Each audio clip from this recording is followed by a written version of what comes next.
Hello everyone, welcome back to our channel. I'm Dr. Ashmita. Today in this video, let us discuss about acute viral hepatitis. In our previous video, I have discussed in detail about the introduction and the etiology, that is the causative factors for hepatitis in general. For those who haven't watched, please go back to that video and see the introduction, the brief overview, and the etiology of hepatitis in general. In this video, we shall study about acute viral hepatitis. So, by definition, acute viral hepatitis is a diffuse inflammatory disease of the liver. Diffuse inflammatory disease means the inflammation it involves the entire liver parenchyma, the liver lobules, classic hepatic lobules, or the portal tract. For example, the liver has many hepatic lobules. It has many hepatic lobules with central vein, portal tracts. These are the portal tracts containing hepatic artery, portal vein, bile duct, lymphatic channels. So, this diffuse inflammation, it involves the entire hepatic lobule, the central vein, the portal tract, lymphatic channels, the entire parenchyma is involved.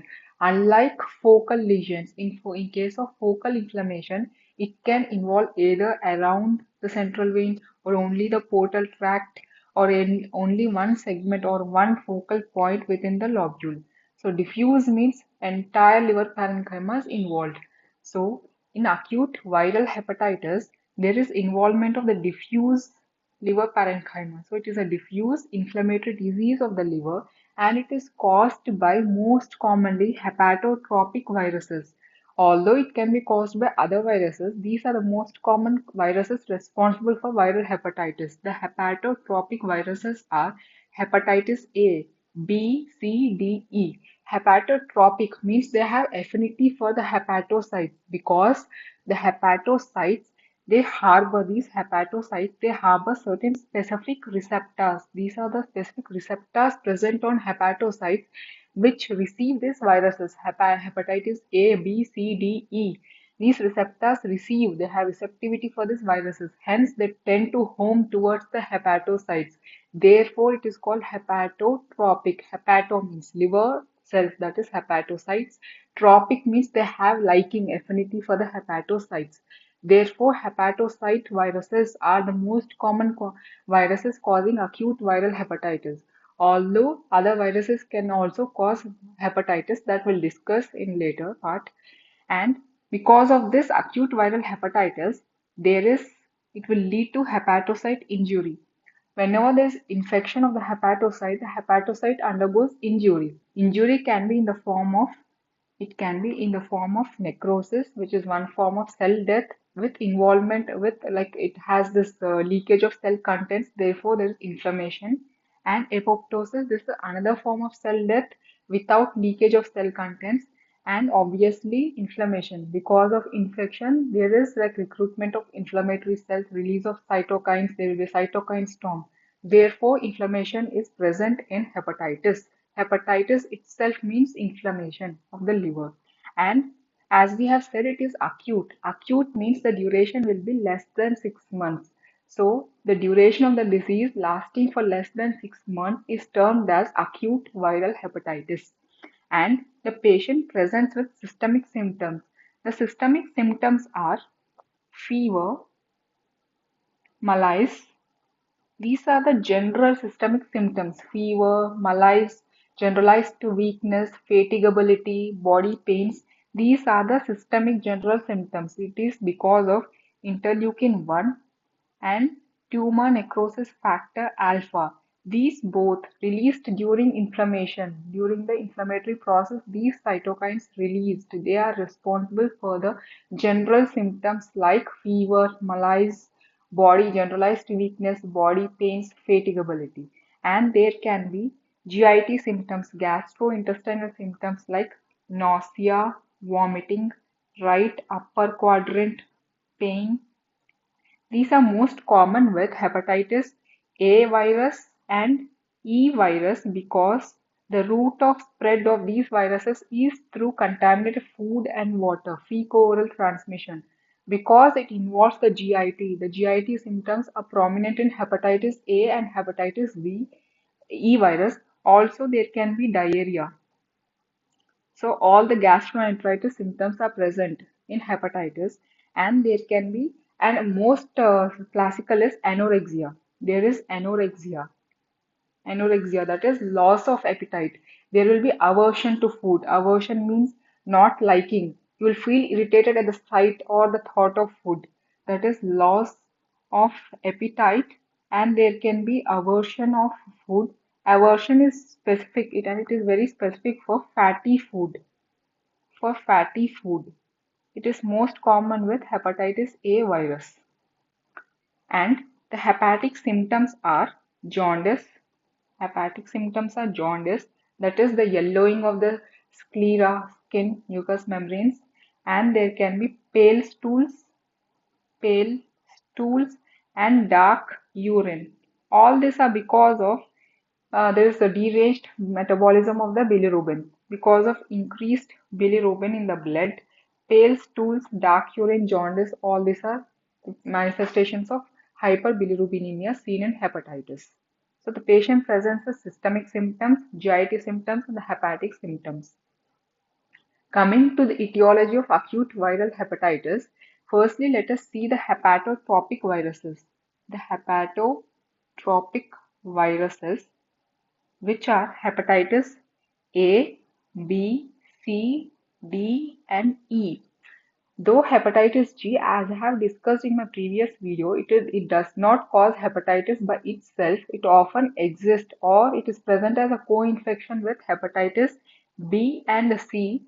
Hepatitis G is believed to be protective against HIV. It was first discovered in 1995. This hepatitis G will discuss towards the end of the table. So, in this table, regarding this etiology of hepatitis viruses, our whole focus shall be on hepatitis A, B, C, D, and E. And firstly, remember that hepatitis A and E, the hepatitis A and E go hand in hand. They have too many similarities. A and E go hand in hand, and B and D, these both go hand in hand. That means whatever you remember for A, you can also sync with E. For B, you can sync with D. C is a separate column in the middle. So whole focus shall be on A and E together, these two columns. You remember these five columns, A, B, C, D, E. First remember these five columns. Hepatitis A is in sync with hepatitis E. Hepatitis B will be in sync with hepatitis D, and the center column C you remember as an individual entity. Firstly, let us study this table under these following headings. Firstly, genome, family, transmission, incubation period, fulminant, chronicity, karyocyte, and the vaccines. We shall study table under these headings. So, hepatitis B is the only DNA virus in this table. Hepatitis B is the only double-stranded DNA virus. You can remember as BD, the smoke, BD chutta. So for hepatitis B is the only DNA virus. The rest all are single-stranded RNA viruses. Hepatitis A, C, D, E, all these are RNA viruses. And and also G, it is also an RNA virus. You can remember that C, you make it as a G. So they both have similarities that we'll discuss later. So here you have to remember that hepatitis B is the only DNA virus. The rest all A, C, D, E, G, all are the RNA viruses. Coming to the family, firstly hepatitis A, it belongs to Picornaviridae. Hepatitis A belongs to Picornaviridae. Hepatitis B belongs to Hepadnaviridae. Hepatitis C is Flaviviridae. Hepatitis D. D, it does not have individuality on itself. It coexists, it co-infects, or it exists along with hepatitis B. So, a specific family has not been assigned for hepatitis D. Hepatitis D virus, it relies or it depends on hepatitis B virus. And hepatitis E is Hepi virus, Hepi. So, you can remember with this mnemonic, That is, I have written to the bottom PHC in a PHC, that is in a primary health center. You remember PH. A FRCS doctor has come. FR, FRCS, for Fellow of Royal College of Surgeons, FRCS doctor has come. With the arrival of this FRCS doctor in a PHC, it has become houseful, HF. So PHFRHF, you remember with this mnemonic. P is for hepatitis A. First P, PHC, Primary Health Center. First alphabet is P. So hepatitis A is Picorna viridae. Next, hepatitis B is for H is for hepadna virus. And C, like FRC is F for flavi. F is for flaviviridae. D is for FR, it relies, you can remember as it relies on hepatitis B virus. Coming to E, it is again houseful, H for hepiviridae. Again full, for G virus you can remember as flaviviridae. Since C and G are in sync, C and G are in sync, C is for flavi, G is also for flavi. Here again let us revise once again. Hepatitis A, first P. First alphabet is P, PHC, Picorna viridae. B is for hepadna, H, hepadna. C is for F, for flaviviridae. D is for R, rely. It relies on hepatitis B. And E is for again houseful, H is for happy. G is for again full flaviviridae. Also, you can remember it goes hand in hand with C for flaviviridae. Here, the catch is there are two H in this mnemonic. B has hepadna, E has hepi. You can remember that in this way. So hepadna. So B belongs to hepadna. In this spelling, there's a DNA. Since B is a DNA virus, hepatitis B is the only DNA virus. So in this mnemonic also, in this virus family name also, there's hepadna. It has DNA in the family name. DNA is present in the family name. That is a DNA virus, which is hepatitis B. In Hepi you can remember E. E has E. Hep E, hepatitis E. Hepadna, DNA virus is the hepatitis B. So the two H is sorted out.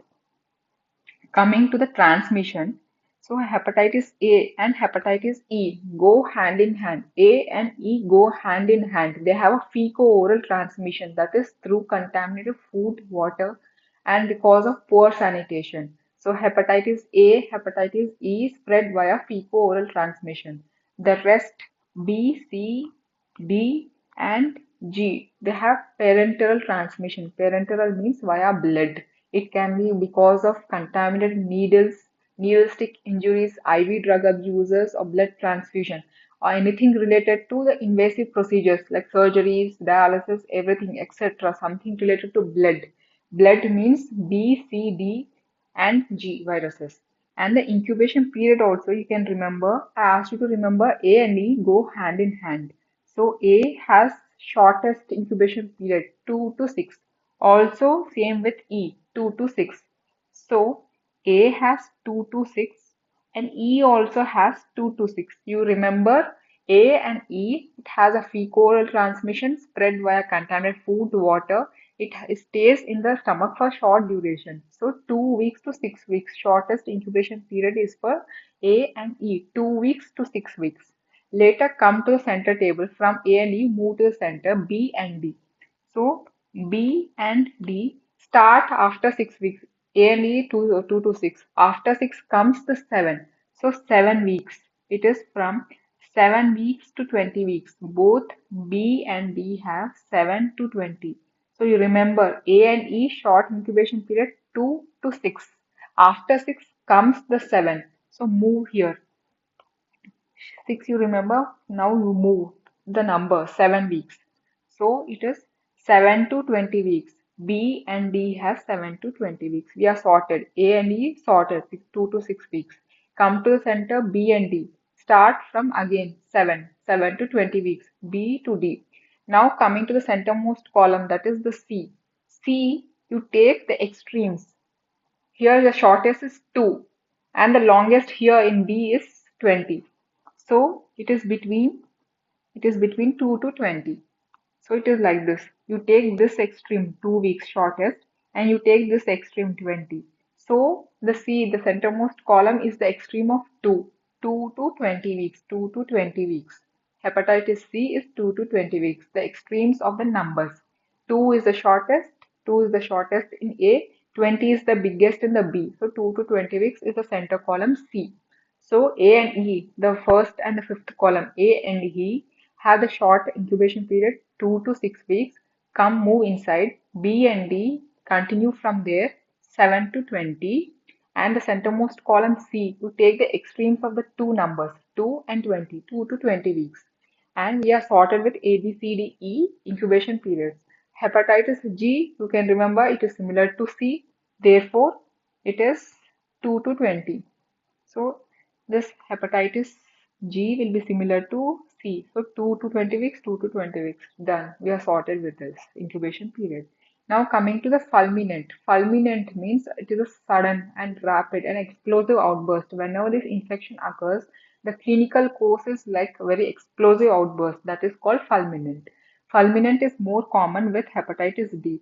Hepatitis D does not exist in isolation. It occurs as a co-infection. Whenever there is a hepatitis B virus infection, you have to assume that there is already hepatitis B. So hepatitis B and D, double dhamaka, that is, it exists too. Therefore, the infection is severe. Severity means two viruses will cause severe illness, therefore fulminant. Therefore, it is fulminant, that is, it has a rapid outburst. And also E, it is normal in other persons, but in pregnancy it has a fulminant course. E has worst prognosis, or E virus hepatitis E has a severe or a dangerous outcome in pregnancy. Therefore, fulminant hepatitis associated with hepatitis E virus is seen in pregnancy. Coming to the chronicity, chronicity is seen with B, C, and D. You can remember this way. Chronicity, C for chronicity. So hepatitis C is present, the center column hepatitis C. To either sides of the C column are B and D. So B and D. So C for C, chronicity, C for C, center column chronicity. On either sides B and D. So B, C, D are the chronic, they have a chronic course. Therefore, hepatitis B, hepatitis C, hepatitis D, they have a chronic course. And coming to the carrier state also, it is all the same mnemonic. C for C, carrier, C for C, hepatitis C, center column. On either sides, B and D. So B, C, D also have the carrier state. B, C, D also have a carrier state. Coming to the vaccines, vaccines are present for hepatitis A, hepatitis B, and hepatitis E. So, hepatitis A vaccine is present, hepatitis B vaccine is present. For hepatitis E, vaccine is licensed in China only.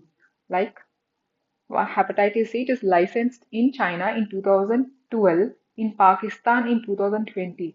To the rest of the countries, the licensing is still pending. So we can say officially say that hepatitis E vaccine, also called it is called Hecolin vaccine. It is present, it is available in China. Hepatitis A and B are available anywhere. And coming to the risk of hepatocellular carcinoma, that is the hepatocellular carcinoma.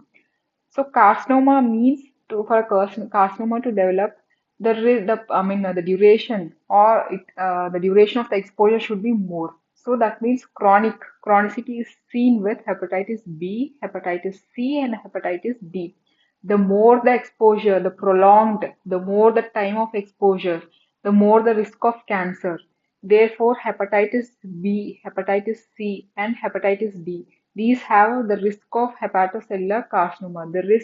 The more the exposure, the more the risk for developing cancer. Therefore, hepatocellular carcinoma risk is more predominant with hepatitis B, C, and D. This is all about the etiology table. So let's again revise it. Remember, A and E go hand in hand, B, D go hand in hand, center column C is isolated, and whatever comes for C, it also applies for G, the last column. So although you have to remember hepatitis G does not cause hepatitis, it is thought It is believed to be protective against HIV. It does not occur in isolation. It exists with B and C. Firstly, whole focus should be on A, B, C, D, E. A and E, the extreme columns. In this entire table, hepatitis B is the only DNA virus. The rest all are RNA viruses. And coming to the family, the mnemonic PHC, a doctor, FRCS doctor has recruited, has come, and it got houseful. PH. So P is for picorna, hepatitis A. H is for hepadna. Hepadna has DNA virus. That means B, hepatitis B virus. And FRCS. F is for flaviviridae, hepatitis C. R is for relies on HBV. H, that is hepatitis B. It will rely on hepatitis B. Later, houseful H again for Hep. Hep E is hepatitis E. Again comes the same for C is same for G. Flaviviridae, houseful flaviviridae. Coming to the transmission, A and E, first and fifth column, A and E have fecal transmission. B, C, D have parental transmission, that is via blood. Coming to the incubation period, A and E have short incubation period of 2 weeks to 6 weeks. 2 to 6 come move inside. B and D continue from the sixth week, that is 7. Start from 7 to 20. 7 to 20 are the B and D. Center column, C is the center column. You take the two extremes of numbers. Short is 2, long is 20. So 2 to 20 is for C, 2 to 20 for C. The same applies for G virus also, 2 to 20. Coming to the fulminants, that means explosive. Explosivity is seen with hepatitis D because it co-infects or coexists with hepatitis B. Two infections together, HBV and HDV, therefore fulminant cause. Hepatitis E, fulminant in pregnancy. Later, chronicity. Chronicity, C for hepatitis C. On either side of tables, B and D is present. So BCD. BCD show chronicity. Carriers also same. Carrier C, hepatitis C. B and D on either side. B, C, D have this chronicity. Vaccines available for hepatitis A, hepatitis B, hepatitis E available and licensed in China. And coming to the hepatocellular carcinoma risk, more the exposure means chronic. It has to be chronic. So BCD is chronic. BCD has high risk for hepatocellular carcinoma. This is all with about this table of etiology of this hepatotropic viruses. We are done with this table. Coming to this non-hepatotropic viruses, the other viruses, these include the cytomegalovirus, Epstein-Barr virus, herpes simplex virus, yellow fever virus, also varicella zoster virus. So Epstein-Barr virus, cytomegalovirus, herpes simplex virus, yellow fever virus, varicella zoster viruses. These are the non-hepatotropic viruses associated with causing hepatitis. Coming to the pathogenesis, how these viruses cause hepatitis, we'll study this pathogenesis under these headings. Firstly, the virus has to enter first. The virus first has to enter the host, that is the entry and the spread of virus. After entering and spreading, it will infect, it will cause infection of the hepatocytes, therefore hepatitis. First enter, infect the hepatocyte. Later, after infection, the host does not remain silent. The host has to produce an immune response to eradicate it, has to put its effort. So immune response. The immune response will be first innate. Innate means inborn. First, the inbuilt or inborn response will come. It is the first response, innate. Later, adaptive immunity. First, inbuilt response will evoke. Later, adaptive response will evoke. After immune response, what will it do? It will fight and damage the infected cells. So, hepatocell damage, hepatocyte cellular damage. Once the cell is damaged, what will happen? Inflammation. Because of the damage, inflammation. And after this inflammation, and it tries its best, the body host immune response tries its best to eradicate the virus. So the course can be regeneration.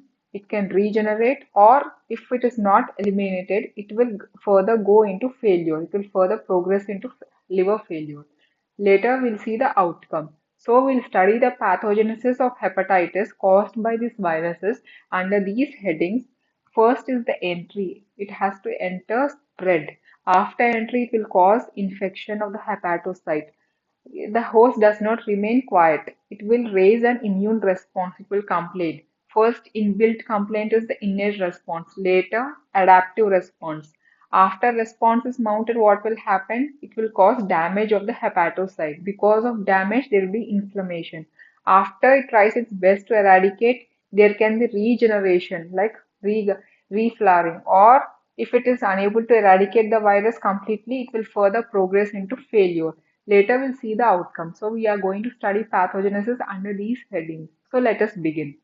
So entry, first we'll see the entry and the spread of viruses.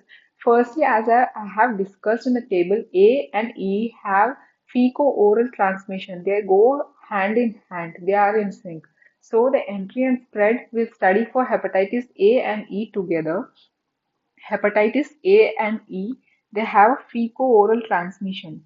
They have a fecal-oral transmission. That means via contaminated food, water, poor sanitation. The virus enters through contaminated food and water consumption. Consumption means it has to, from the mouth, it has to pass into the stomach. So the virus reaches via mouth, it reaches the stomach. The acidity, the pH of the stomach is between, it is extremely low, it is acidic. Stomach is acidic. So in fasting state, the pH is between 1 to 2, or in well-fed state, it is between 2.5 to 4, in between somewhere. So it is highly acidic environment. This virus, it will survive this, it will survive the gastric acidity because hepatitis A and hepatitis E, they are non-enveloped, but they have a protective capsid. They have a protective capsid. This capsid is responsible for this survival in gastric environment. Capsid is acid resistant. It is acid resistant. Therefore, hepatitis A, hepatitis E will survive the acidic environment of the stomach. And finally, from the stomach, it will reach the intestine. Hepatitis A, E viruses from the after surviving the gastric acidity, it will reach the intestine. In the intestine, it will cross the epithelium. It will cross this epithelial barrier and enter. After crossing the epithelial barrier, it will enter circulation. Circulation means portal circulation. That is, the blood, portal means in the blood from the intestine, from the spleen, from the pancreas. They are carried via portal vein to the liver. They are carried via portal vein to the liver. So this virus, after crossing this epithelial barrier of the intestine, it will enter the this portal circulation. It will enter portal circulation and reach liver.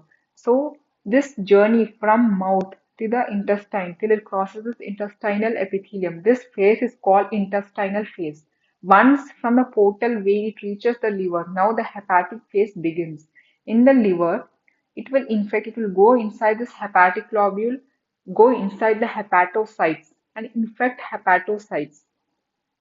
So once again I'll revise. It will virus will survive the gastric acid. It will reach small intestine and virus crosses this intestinal epithelium, enter portal venous blood. From portal venous blood carried to the liver. In the liver infect hepatocytes and this virus will replicate inside hepatocytes and biliary canaliculi. Once they reach, they'll infect this hepatocytes and in between these adjacent hepatocytes are the biliary canaliculi that I have discussed in the video of liver histology. Please go and watch for a better understanding.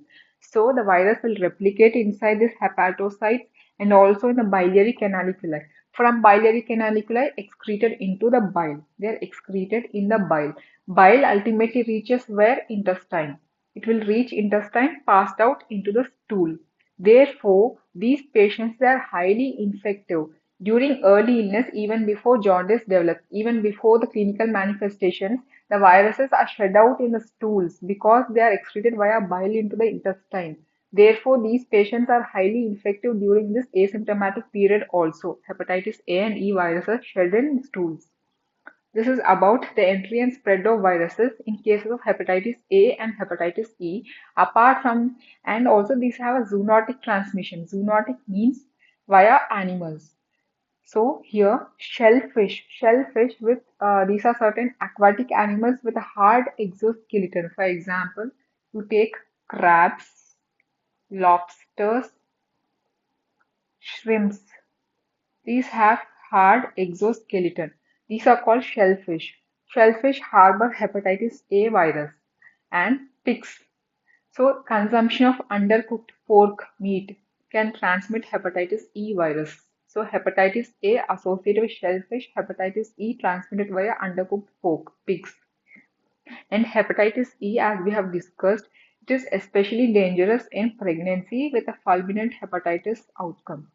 This is about the entry and spread of hepatitis A and E, which have fecal-oral transmission. Coming to the other part, B, C, and D, which have a parenteral transmission. Parenteral means via blood.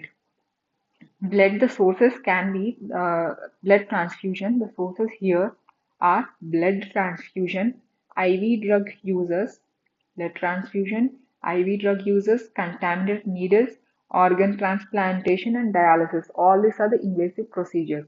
So the sources are number one, blood transfusion, IV drug users, contaminated needles, organ transplantation, dialysis. These are the sources for hepatitis B, C, and D. And parenteral transmission means it directly the virus gains access to the blood directly. Here the GIT is bypassed. So when you we have discussed about hepatitis A, hepatitis E, which have fecal-oral transmission. That means the virus first it has to enter the GIT before entering the circulation. Here in this case of B, C, and D, the GIT is bypassed. It does not have fecal-oral. The GIT, the stomach entry is not present. It directly enters the blood. So the virus enters directly into the blood via circulation. It is carried to the liver. Here it is bypassing the GIT. GIT is bypassed. Viremia, that is presence of virus in the blood, it will reach the liver, concentrate the virus predominantly in the liver because they are hepatotropic. Hepatocytes have certain receptors specific for these viruses. Therefore, they are pulled towards liver. They are like affinity. They are drawn towards the liver. They infect the liver. And this is about parenteral transmission. The second mode of transmission is sexual. Sexual transmission is more common with hepatitis B virus. Hepatitis B. Hepatitis C and D, they also occur, but they are less often. And the sources of these viruses are this semen, vaginal secretions. Semen and vaginal secretions, the sexual fluids, are the source of these viruses. And because during this how do they enter the bloodstream? During like traumatic intercourse, the genitals they are lined by intact, healthy mucosal epithelium. Whenever this mucosal abrasions can occur, micro tears, abrasions, micro injuries, whenever they happen to the mucosa during this traumatic intercourse, via this broken mucosa, the viruses present in this secretions, they gain access to the submucosal capillaries. So mucosa tear happened. Mucosa tear happened. These viruses present in the secretions, they gain access to the submucosal capillaries. So via the submucosal capillaries, they enter blood. This is how the sexual mode of transmission occurs because of microabrasions, microinjuries to the mucosa. The third route is perinatal. Peri means around, natal means birth. Perinatal means around birth. So during the delivery, during the childbirth, the neonate is exposed to the maternal blood, maternal circulation or the secretions. Therefore, he is exposed to maternal blood or circulation. He is more at risk, the child is more at risk of acquiring the viruses via that infected mother. And transplacental mode of transmission is extremely rare because these hepatotropic viruses they have affinity for liver, they don't have affinity for placenta. They don't infect, they don't replicate inside the placenta, they do not cross the placenta. Hence, placental transmission is extremely rare. And the breastfeeding is also very low risk via breastfeeding. But if at all there's cracked nipple, there is possibility in cracked nipple. In cases of cracked nipple during breastfeeding, because of cracked nipple, the blood vessels, the blood is exposure to blood. During the suckling of milk, the baby can also acquire blood, the virus via that cracked nipple. Therefore, this very low risk via breastfeeding. But it is possible if the neonate he gets affected, the neonate will become a chronic carrier because in neonates the immune clearance mechanisms is immature. The immune system, the immune clearance mechanisms, the immunity is underdeveloped in neonates. Therefore, the neonate cannot eliminate the viruses completely. Its immune system is immature. Therefore, the neonates become chronic carriers if at all they get infected by any of these methods. And the fourth route is accidental or the other routes like needle stick injuries. In cases of this is one of the occupational hazards seen in healthcare professionals. They are more exposed to this needle stick injuries. Also, other sources are tattooing, that is, inoculation of dye directly into the dermis. Sometimes viruses, because of this unclean or unsterile needles, the viruses can also get inoculated into the skin. So, tattooing is one source, and also body piercing is also other source of this transmission of the virus. So, hepatitis B, C, D have parental transmission directly via blood, sexual, perinatal, and accidental modes. To summarize, hepatitis A and hepatitis E. Let us summarize hepatitis A virus, hepatitis E virus will have a fecal-oral transmission, whereas hepatitis B, C, and D they have mostly parenteral transmission, that is via the sources can be blood transfusion, IV drug users, and this contaminated needles, organ transplantation, that is invasive surgeries and dialysis. Sexual methods, perinatal and accidentally prone to virus inoculations. This is about the sources of infection, entry and spread of viruses.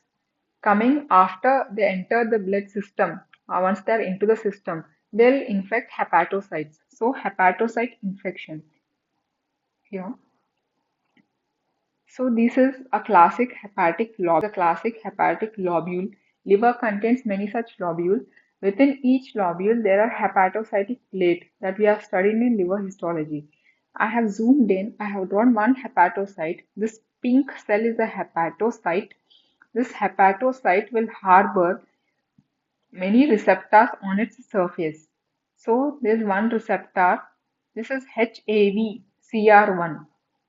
This is HAVCR1, that is the cellular receptor 1, or it is also called TIM1. TIM means T cell immunoglobulin and mucin domain. If you want to remember, you can remember the entire, but remember as HAVCR1, that's cellular receptor 1, or TIM1, T cell immunoglobulin and mucin domain 1. This is specific for hepatitis A. Hepatitis A means it also favors hepatitis E. Both go hand in hand. For B, it is NTCP receptor.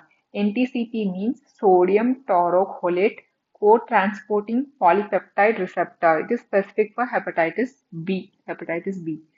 For hepatitis C, there are CD81, SRB1, Claudin-1, occludin. These are the receptors for hepatitis C. So, whenever the specific viruses enter, these receptors they enter the hepatocyte via their own specific receptors, and they enter inside the hepatocyte. They gain access into the hepatocyte. Inside the hepatocyte, in the cytoplasm, there occurs uncoating. There occurs uncoating. Uncoating means whatever the envelope, in cases of enveloped viruses like B, C, D, the envelope is shed off. In case of A and E, the capsid is shed off. The shedding out of the outer coating is called uncoating. Uncoating happens and only the genome is released into the cytoplasm. Viral genome released into the cytoplasm.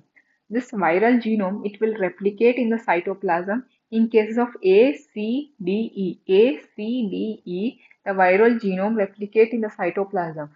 For B, the replication occurs inside the hepatocyte DNA. It will enter the DNA host nucleus, integrate with it, replicate inside the nucleus. Hepatitis B virus replicate the viral genome will replicate inside the nucleus.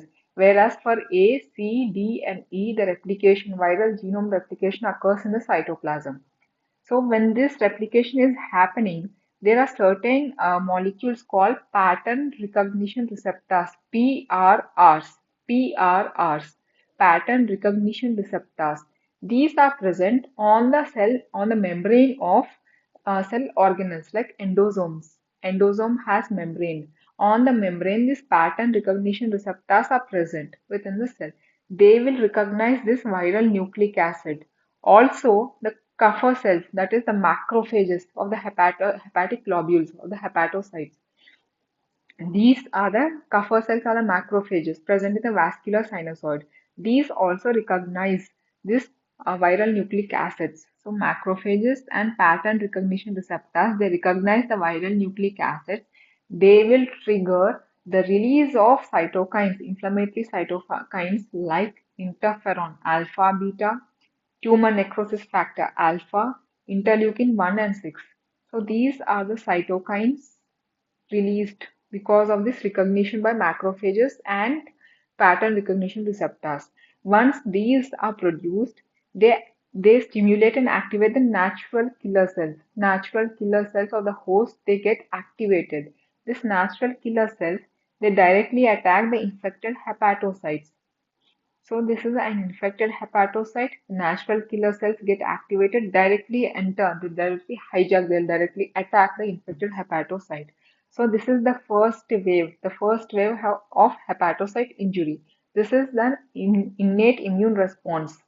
So as soon as the viral nucleic acid replication begins, it is recognized by this macrophages, which is inbuilt present, and also recognize this pattern recognition receptors inbuilt present. They recognize release cytokines like interleukin 1, 6, TNF alpha, and interferon alpha beta. All these cytokines, they will go stimulate and activate natural killer cells. Activated natural killer cells directly like a bomb, they come and attack the infected hepatocytes. So this is the first wave.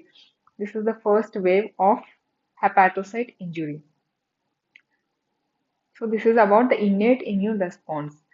So after this innate immune response, there is an adaptive immune response. Adapt to the host, adaptive response. Now it gets activated. The adaptive response can be in the form of cell-mediated immunity and humoral mediated. Humoral means antibody mediated. Cell-mediated means there is CD4, CD8 cells present. So after innate, let us see the adaptive immunity process. So here again I have drawn this infected hepatocyte. The infected hepatocyte, they express viral peptides onto MHC class 1 molecule. This MHC class 1 molecule present on the cell surface. So the viral nucleic acid, the viral peptides, they are expressed. The infected hepatocyte will express the viral peptides onto this MHC class 1 molecules. So these MHC class 1 molecules, they are recognized by the circulating CD8 cells, circulating CD8.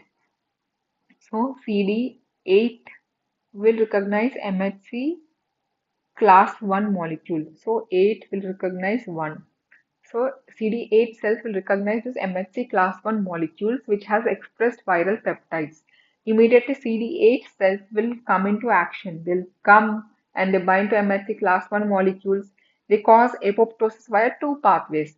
The perforin granzyme pathway or Fas ligand pathway. Perforin granzyme means perforin will cause perforation of the cell membrane. Granzyme will enter through this pore and cause apoptosis.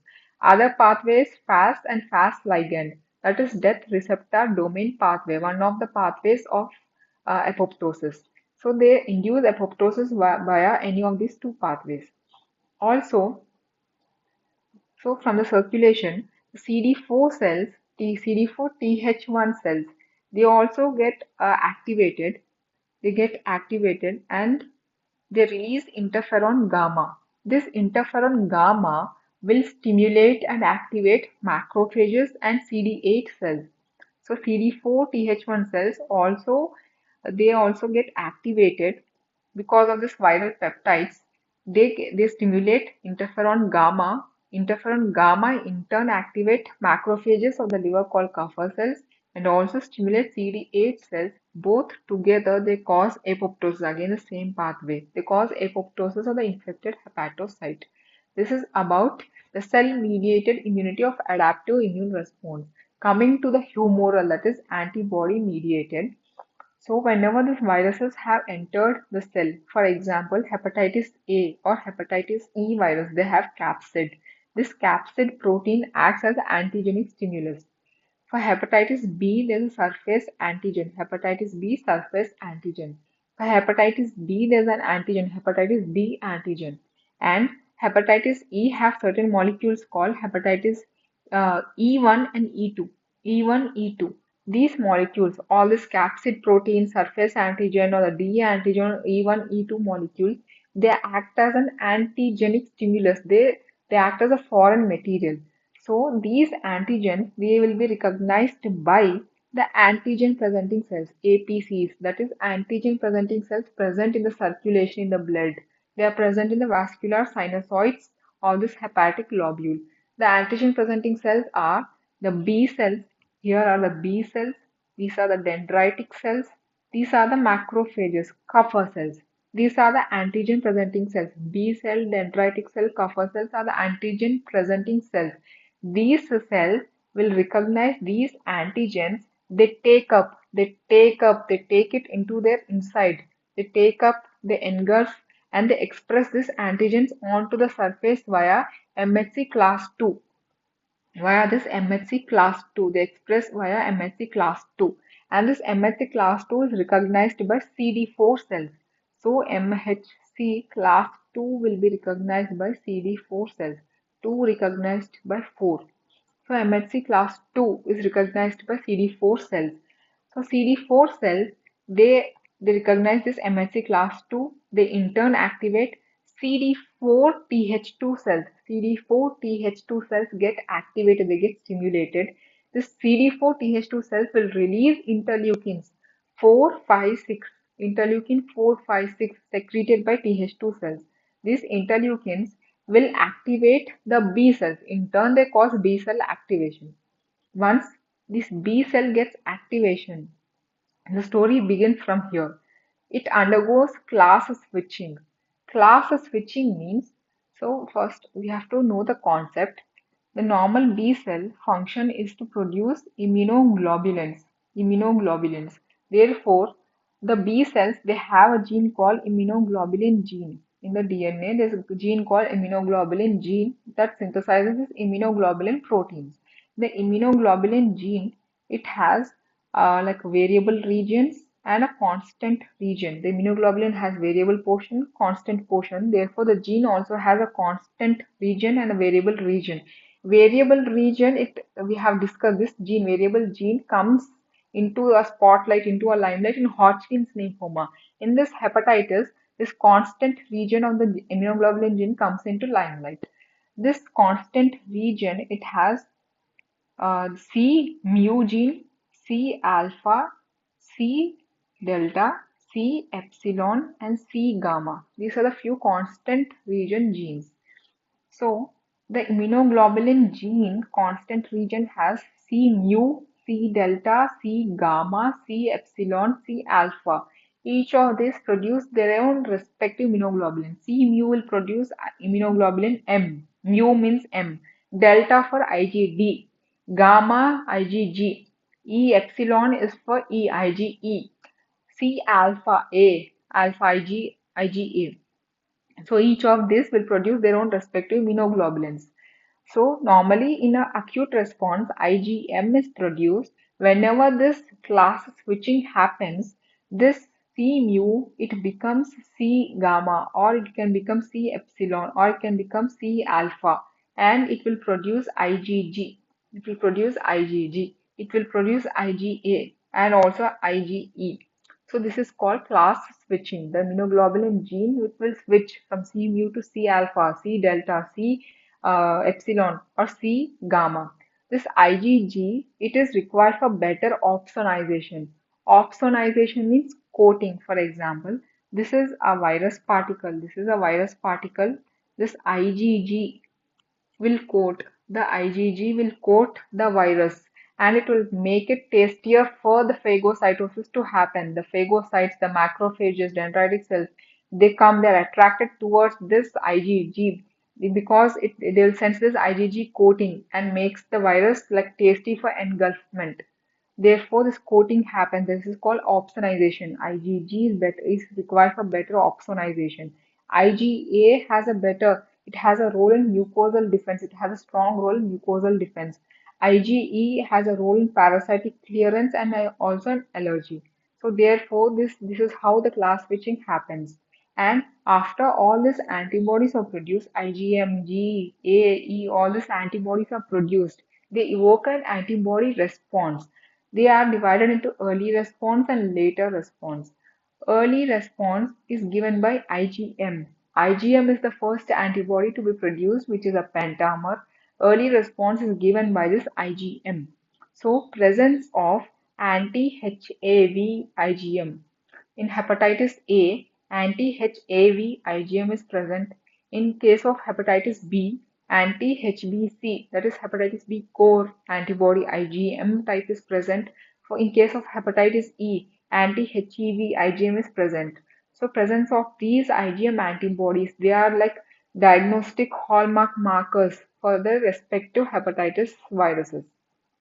And IgM means it is suggestive of acute infection. In later response, because of class switching, IgM becomes IgG, that is, gene rearrangement occurs, and IgG or IgA or IgAE is produced. So IgG, in later response, IgG, we find IgG, and this class switching happens after few weeks.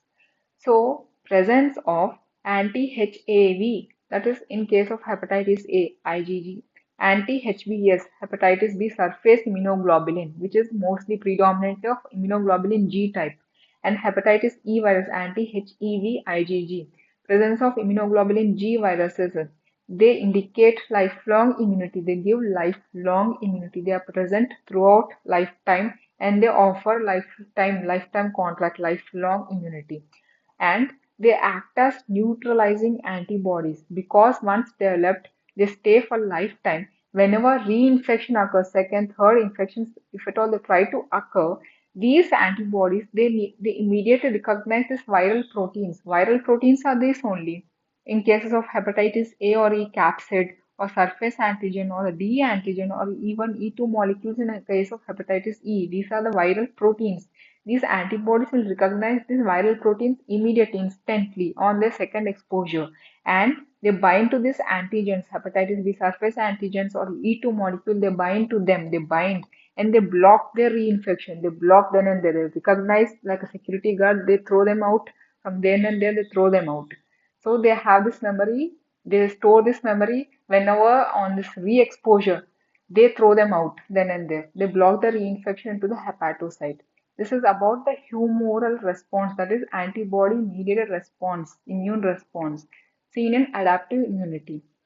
So we have discussed how it is infected, hepatocyte infection, the immune response, which is of innate type or natural killer cells, and adaptive type because of the cells, cell-mediated, that is CD4, CD8 cells. They recognize these MSC class 1 molecules, and humoral, that is antibody via MSC class 2 molecules. This all class switching we have studied. So we have discussed till now about entry, spread, infection, immune response. Now, how this mechanism of hepatocyte injury occurs? Firstly, direct cytopathic effect, that means direct killing of the infected hepatocyte seen with hepatitis A and E viruses. They cause direct cytopathic effect. They cause this direct cytopathic effect. See, for example, the innate immunity via this natural killer cells directly attacked. So it is seen direct cytopathic effect seen predominantly seen with hepatitis A and E. And immune-mediated destruction, that is recruitment of cytotoxic T lymphocytes. This cytotoxic T lymphocytes, CD8 cells, CD4 cells killing the infected hepatocytes. These are predominantly seen with hepatitis B, C, and D. So the cytotoxic T lymphocytes kill the infected hepatocytes, and whenever there is like necrosis or apoptosis, because of this killing by cytotoxic T lymphocytes, the cytokines release, and they cause more inflammation.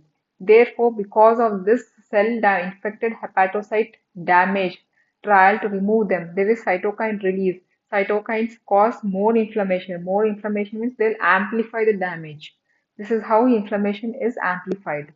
Later, there is also an effect called phenomenon called bystander effect. Bystander means it has nothing to do by itself, just its presence beside other toxic cell, other infected cell. This cell gets affected. So it's like a rotten apple. It spreads the rotten apple, it eats away other apples. Like that, it spoils the other apples. Like a bystander effect, it's present the non-infected hepatocytes adjacent to this infected hepatocytes may also die due to cytokines and inflammation. This is called a bystander effect. Bystander, stand beside. So bystander effect, non-infected hepatocytes standing beside or present around the infected hepatocytes, they also get affected because of this cytokine release and inflammation. And this cover cell activation. So lots of inflammation happening. The macrophages get activated. Macrophages of the liver are these cover cells. Cover cells, they engulf this apoptotic hepatocytes. We have seen here that apoptosis is induced by perforing granzyme and fast ligand pathways. CD8 cytotoxic T lymphocytes bring about apoptosis. So the apoptosed infected hepatocytes, they are engulfed by these cover cells, and after engulfing, they release even more cytokines. The macrophages release more cytokines. More cytokines means they'll even more perpetuate, they'll continue the injury more. The injury keeps on happening. It's like a vicious cycle. To remove the infection, they release cytokines. Cytokines cause more damage. This is how they continue the injury. So this is about the pathogenesis of hepatitis caused by this hepatotropic viruses. We have studied the entry and spread of viruses inside the body after the entry, how they infect hepatocytes, how the host will mount and respond by both innate response and adaptive. Adaptive is cell mediated and humoral. Cell mediated CD4 cells, CD8 cells, and here's the antibodies produced. Firstly, IgM, later because of this class switching, other types of anti-immunoglobulins are produced. So antibody response, this is humoral response. After that, how it causes this inflammation and the bystander effect and cover cell activation causing or perpetuating or continuing even more further damage. In this video we have covered till now. In our next video, we'll discuss about the morphological changes, the consequences of this pathogenesis that will manifest in as morphological changes in the liver, histopathology that includes both gross and microscopy, clinical features, lab investigations, and complications. So, if you like this video, please like, share, and subscribe to our channel. Thank you, everyone.